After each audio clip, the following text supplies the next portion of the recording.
역대하 3장 1절서부터 12절 그리고 17절 두 군데를 읽습니다.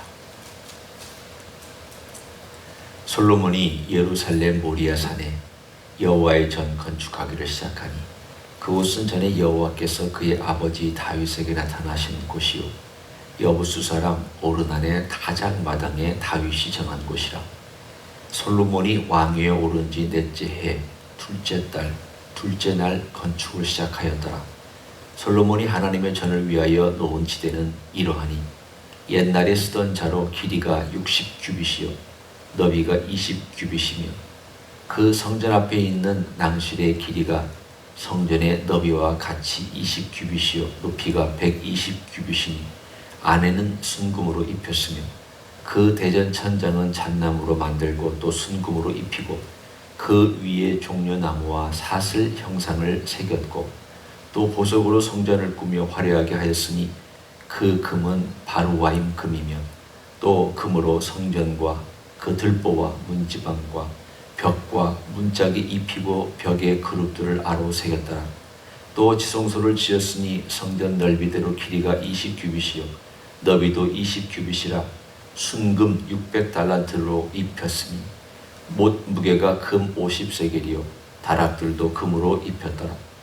지성소 안에 두 그룹의 형상을 새겨 만들어 금으로 입혔으니 두 그룹의 날개 길이가 모두 20규빗이라 왼쪽 그룹의 한 날개는 5규빗이니 성전 벽에 닿았고 그 다른 날개도 5규빗이니 오른쪽 그룹의 날개에 닿았으며 오른쪽 그룹의 한 날개도 5규빗이니 성전 벽에 닿았고 그 다른 날개도 5규빗이니 왼쪽 그룹의 날개에 닿았으며 17절입니다. 그 두 기둥을 성전 앞에 세웠으니 왼쪽에 하나요 오른쪽에 하나라. 오른쪽 것은 야긴이라 부르고 왼쪽 것은 보아스라 불렀더라. 아멘. 우리가 본 이 사건은 지금부터 대략 따지면 2980년경, 그러니까 BC로 따지면 960년경에 이루어졌던 일입니다. 우리나라로서는 역사에 기록이 없었던 그런 시대니까 먼 옛날이지만 우리가 쭉 이 본문을 읽으면 그렇게 옛날 같지 않은 그런 느낌을 받습니다. 왜냐하면 본문에 있었던 그 솔로몬의 성전은 워낙 고대 근동지방에 유명했던, 솔로몬의 영광도 유명했고 또 솔로몬이 지은 성전도 유명했기 때문에 사람들이 계속 입에서 입으로 시대에서 시대로 얘기를 했기 때문에 마치 그냥 그 사람들에게는 들은 이야기, 오늘 어제 들은 이야기처럼 그렇게 들려와 모든 시대에 전승되었기 때문입니다. 그러나 지금부터 3000년 전의 이야기입니다. 그럼에도 불구하고 그 3000년 전에 솔로몬이 성전을 지었을 때에 오늘 특징을 보면 금으로 모든 것을 다 입혔다라고 하는 표현이 많이 등장합니다. 오늘 여러분이 4절서부터 보면 이 금이라는 말과 또 보석도 나오지만 이 표현이 얼마나 많이 나오는지를 여러분이 한번 쭉 그냥 눈으로만 살펴보십시오. 계속 순금, 금. 이 이야기로 오늘 이 3장의 가장 중요한 가운데 자리를 차지하고 있다 해도 과언이 아닙니다. 왜 이렇게 금을 입혔는가? 아니, 하나님의 성전이면 하나님이 계시는 곳이니까 하나님 그 자체만 하더라도 우리가 영광스러운 분인데 그렇게 물질로 갖다가 다 발라야 했는가? 그렇게 치장을 해야 했는가? 한편으로는 하나님이 그렇게 많은 금은 보석을 좋아하셔서 그러시는가? 하나님 금은 보화로 하나님 그걸 원하시었고 하나님이 그것을 다윗에게 하라고 하셨으며 하나님께서 그렇게 화려한 걸 좋아하시기 때문에 그러시진 않았습니다. 하나님은 화려한 것이 아닙니다. 화려함으로 묘사를 못합니다. 우리가 요한계시록에 보면 새 예루살렘에 길거리에 깔린 것이, 발로 밟는 것이 금이라고 했습니다. 그러면 하나님의 나라는 이 금은 그냥 제일 흔한 재료입니다. 우리가 이 땅에서 흙이 제일 흔한 재료요. 길거리에 가보면 아스팔트가 흔한 재료요. 건물을 보면 시멘트나 나무가 제일 흔한 재료입니다. 그런데 그 새 예루살렘은 그냥 금이 그냥 흙처럼 깔려있는 그런 나라입니다. 무엇을 우리에게 말씀하고 있습니까? 금은 하나님의 영광을 그렇게 드러내는 일이 아닙니다. 그러나 이 땅 위에서 그래도 제한적이지만 하나님의 영광을 드러낼 수 있는 최고의 물질이 뭐냐? 거기에 초점이 있습니다. 여러분 같으면 여러분을 제일 잘 드러내는 어떤 물질이 있을 때 그 물질을 뭘로 삼으시겠습니까? 내 개성이 있으면 내 옷으로 개성을 삼을 수 있고요.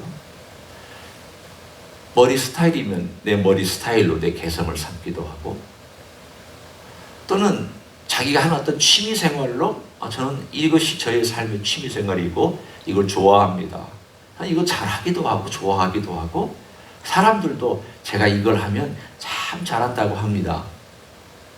그런 걸 통하여서 그 사람의 어떤 특징, 그 사람의 잘하는 것, 재능을 드러낼 것입니다. 그럼 하나님의 영광을 드러낼 수 있는 게 뭐냐? 이 땅 위에서 하나님 보이시지 않는 분입니다. 여러분이 보이지 않는 하나님을 어떻게 영광을 드러낼 수 있을까? 한번 곰곰이 생각해 보십시오. 나 같으면 영광을 어떻게 드러내야 될까? 물론 신약시대는 과거의 구약시대와는 다르게 드러낼 수 있지만 공통점도 있고 또 공통적이지 않은 점도 있어서 조금 다를 수 있지만, 그 시대에, 그리고 하나님의 영광을 백성들이 와서 찬양하고 경배하는 그 시대에 눈으로 볼 수 있는 하나님의 영광을 드러내는 방법에 가장 근사한 물질이 있었다면 금입니다. 금은 일단 찬란하기 때문입니다. 순금은 순전하기 때문입니다. 오늘 여기 보면 순금을 입혔다고 되어 있으니까 순전하기 때문입니다. 다른 물질이 섞이지 않습니다. 세 번째는 변하지 않습니다. 영원합니다. 적어도 이 세 가지의 특징 때문에 금이 하나님의 성소를 다 덮고 있었습니다. 찬란함, 그리고 순전함, 그리고 영원함, 변하지 않음. 이러한 하나님의 영광의 특징을 드러내는 내용이 바로 오늘 본문의 이야기입니다. 찬란한 하나님의 영광, 순전한 인간의 때와 인간의 방법과 인간의 수단과 인간의 불순물이 섞이지 아니한 그 순전함, 영원함, 다 썩어가고 다 없어지고 다 이 세상의 모든 것들이 없어진다 할지라도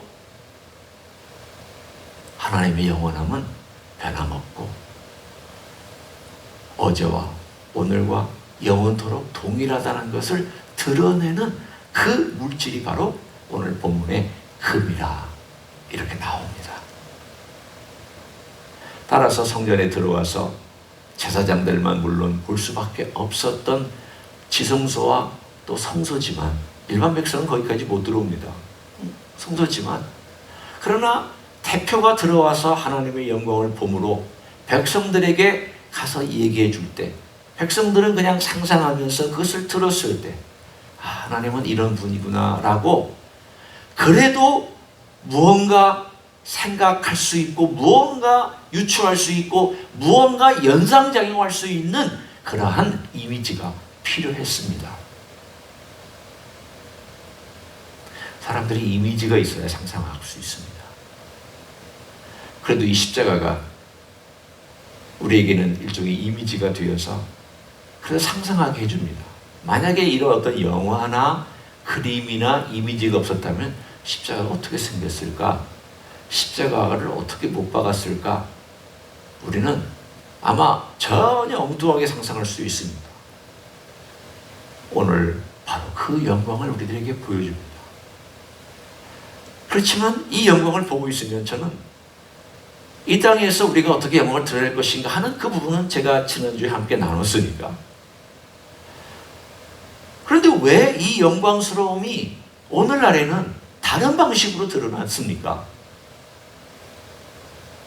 우리는 찬란한 성전 별로 고깝게 바라보지 않습니다. 화려하게 누군가가 교회당을 짓고 예배당을 지었다. 그러면 아마 우리는 속으로 이렇게 생각할 것입니다.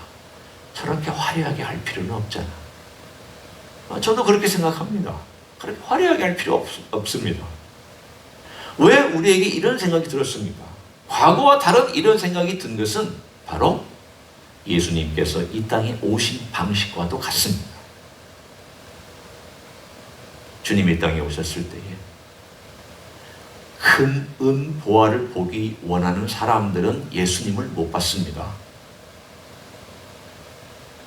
여전히 과거의 성전에 얽매여서 화려함과 반짝반짝거림과 금과 같은 그러한 영광을 바라보기를 원했던 사람들은 예수님은 초라한 인생이었고 예수님은 별 볼 일 없는 인생이었습니다. 그런데 성경은 얘기합니다.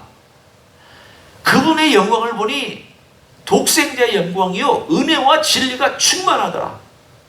왜 은혜와 진리가 충만한데도 사람들은 그 은혜와 진리를 못 보고 지나쳤냐 말입니다.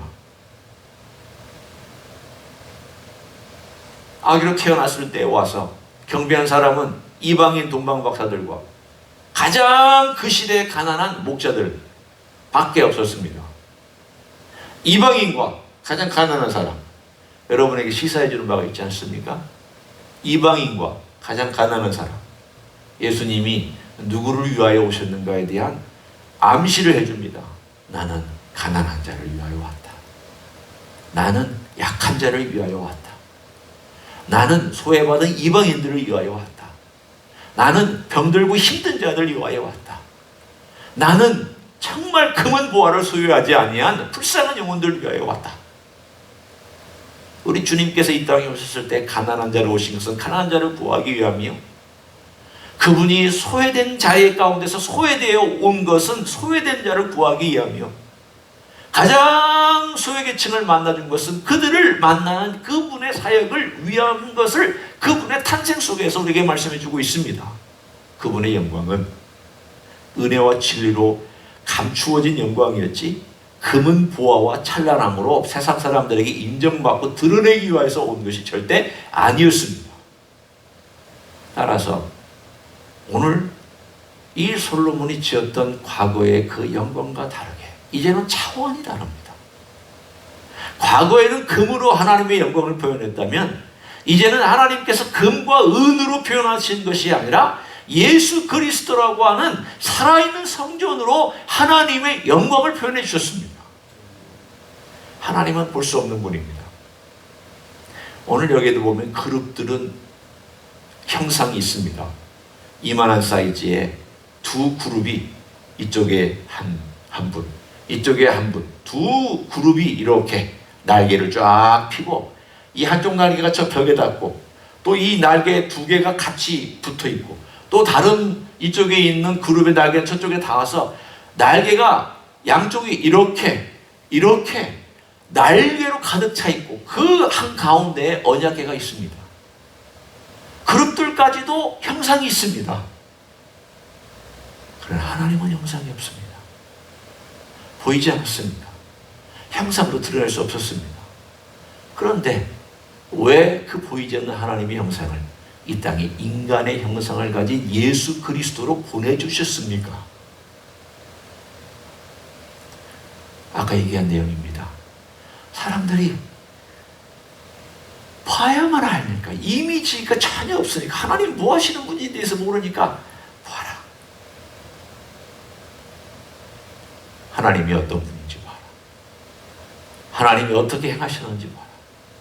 그래서 요한과 제자들이 그 하나님을 만지고 하나님을 보고 하나님을 경험하고 그 하나님과 함께 거하고 그 하나님과 함께 걷고 그 하나님과 함께 마시고, 그래서 누누이 그렇게 강조했습니다. 빌립이 하나님 보여달라 했을 때 나를 본 자가 하나님을 본 것이다. 하나님께서 예수 그리스도를 이 땅에 보내주셔서 하나님의 보이는 인간의 형상 가운데 그래도 그 깊이 숨겨져 있는 하나님의 영광을 은혜와 진리가 충만하더라 라고 말씀한 요한복음 1장 14절의 메시지를 주신 것은, 예수 그리스도의 영광은 은혜와 진리 가운데서 발견하도록 되어 있습니다. 평생 동안 그분의 영광과 그분의 은혜와 진리 가운데서 영광을 보게 되어 있습니다. 은혜를 깨닫고 나면 그분이 이런 분이구나, 그분의 영광을 조금 깨닫고, 또 그분의 진리 가운데서 그분의 그 놀라운 말씀의 메시지를 체험하고 나면 또 그분의 영광이 어떤가 또 체험하게 되고, 그래서 평생 동안 그 은혜와 진리 가운데서 그 안에 깊이 들어가서 그것을 묵상하고 경험하고 체험하고, 그 힘든 가운데나 혹은 평상시의 삶 가운데서 그분의 놀라운 은혜와 진리를 체험한 사람들은 그분의 영광을 더 가까이, 더 많이, 더 강하게 보기 시작합니다. 그게 하나님의 신비입니다. 금과 은으로는 안 됩니다. 물질로도 안 됩니다. 인간의 육정으로도 안 됩니다. 보이는 것들로 안 됩니다. 보이지 아니하시지만 우리와 함께 하신 예수 그리스도의 그 은혜와 진리를 깨달음으로 우리는 그분의 영광에 깊이 들어가고, 그분의 사랑을 깨달음고 체험함으로 그분의 영광에 깊이 들어가고, 그래서 그 영광이 내재되어 있는 영광입니다. 겉으로 그냥 이렇게 막 보는 영광이 아니라 깊이 우리의 삶 가운데서 우리의 삶을 덮고 우리의 삶을 영광스럽게 만들고, 그래서 그 내재된 영광이 우리의 삶을 통하여 얼굴과 우리의 모든 태도와 우리의 마음 자세와 행동을 통하여 나오게 되어 있는 그런 우리 안에 내재되어 있는 영광, 예수님의 영광이 그 내재되어 점점 더 나오는 그런 삶을 살아가도록 우리를 그렇게 만나주셨고 지금도 만나주시고 빚어 가시는 줄로 믿습니다.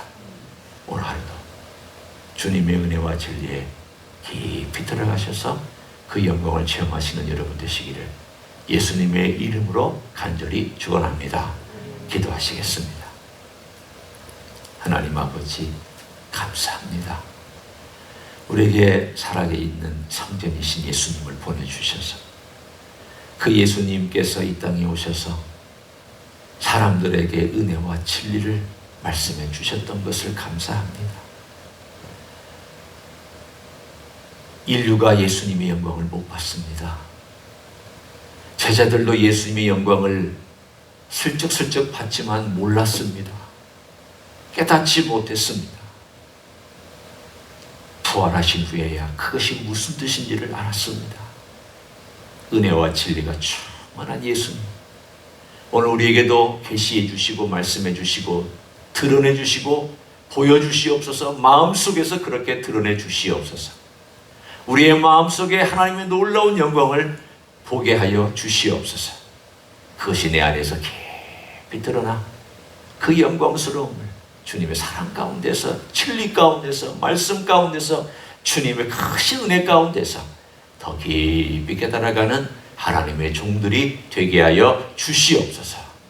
이제는 우리 구주 예수 그리스도의 은혜와 하나님 아버지의 극진하신 사랑과 성령 하나님 교통하심의 역사가 금과 은과 같이 겉모양이 아니라 이제는 깊이 숨겨져 있는 주님의 영광을 경험하기를 원하고 체험하기를 원하여 주님 앞에 나온 이 자리에 참여한 모든 종들 위해, 주의 임재 희스교회 위에와 이민교회들과 한국교회들과 선교사님들 위해 이제부터 영원히 함께 하실지어다.